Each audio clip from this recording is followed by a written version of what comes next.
Es lunes por la mañana, tengo que ir a trabajar.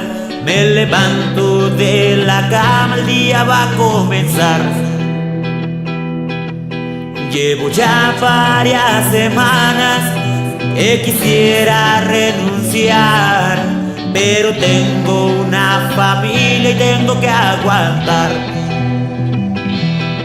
Vivo atrapado en un sistema que me utiliza y me condena a volver siempre a él. Vivo atrapado en la rutina de mi casa, la oficina, y no me alcanza para comer. Sigo pensando que no vivo, porque más bien sobrevivo en las garras del poder. Sigo buscando una salida de esta situación perdida que me empieza a enloquecer.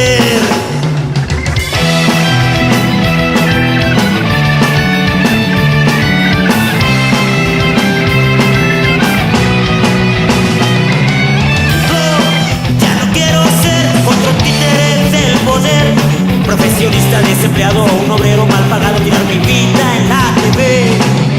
No, ya no quiero ser tan solo otra cifra más. Quiero ser libre con mi vida, no estar atado a una rutina y decidido renunciar.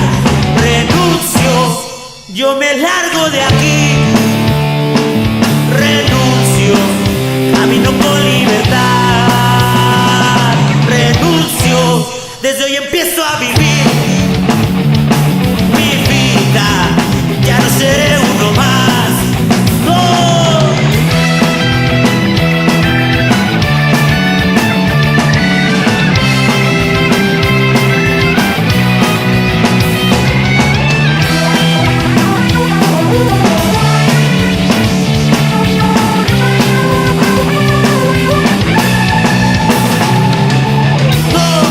Ya no quiero ser otro títere del poder.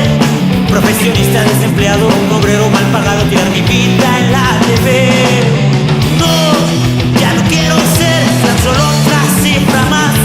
Quiero ser libre con mi vida, no estar atado a una rutina y decidido renunciar. Renuncio, yo me largo de aquí. Renuncio, camino con libertad. Renuncio, desde hoy empiezo a vivir.